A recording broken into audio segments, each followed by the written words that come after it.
It's me, Zach the Black, the new generation injection. When I say something, you gotta pay attention.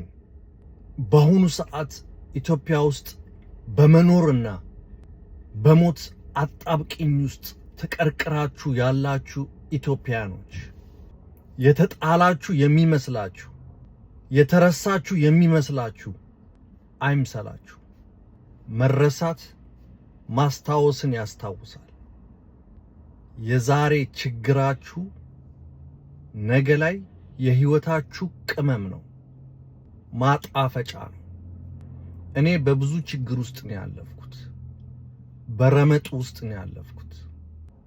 በችግር ውስጥ ማለፌ እንደ ብረት አጠንክሮኛል። ስለዚህ ችግር ሰውን ሰው ያደርጋል። ከጠነከራችሁ፣ ከጀገናችሁ፣ ከተቀመጣችሁበት ከተነሳችሁ፣ እውነቱን ነው የምነግራችሁ፣ ነገ እንደናንተ ደስተኛ ሰው ፍጹም የለም። የወደቀ ሰው ጎንበስ ብሎ ተደግፎ እንደሚነሳው እናንተም የሰው ፊት አየው፣ የሰው ፊት ገረፈኝ፣ የሰው ፊት አንገበገበኝ፣ አቃጠለኝ ሳትሉ ተበድራችሁም ቢሆን ለምናችሁም ቢሆን ተጣብሳችሁም ቢሆን ዘርፋችሁም ቢሆን ዳይ ወደ ስራ ተነሱ።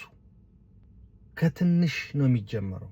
ትናንሽዬ ንግዶች ጀምሩ፣ ሞያዎች ጀምሩ።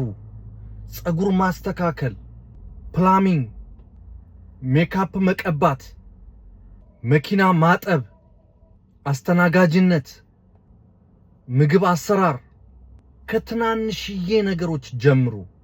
ኦቨርታይም ሀብታም እንሆናለን ብላችሁ የምታስቡ ከሆነ ኔቨር ኤቨር አትለወጡም፣ አታድጉም። ይሄ የልጅነት ኢነርጂያችሁን ተጠቀሙበት። ከሀገር መውጣት ካለባችሁም አገር ጥላችሁ ውጡ። ልመናን አትፍሩ። ዓለም ላይ አሉ የተባሉ ሰዎች ለዛሬ ማንነታቸው ልመና አለበት። ህልም ሊኖራችሁ ይገባል። እኔ ከረገጥኩት መሬት በላይ ህልም ነበረኝ። ህልሜን በሙሉ እውን አድርጌያለሁ። ነገ 2026 ይገባል። ፕላንህ ምንድነው ብትሉኝ ፕላን የለኝም። ህልሜን በሙሉ እውን አድርጌያለሁ። እውነቱን ነው የምነግራችሁ። እንዴት? ደከመኝ ሰለቸኝ ሳልል በመስራት። የሚሰራ ሰው ፍጹም ወድቆ አይወድቅም። መስራት ጀግንነት ነው። ማድነቅ መሰልጠን ነው። ሰልጥኑ፣ ስራ ጀምሩ። ጤና ይስጥልኝ።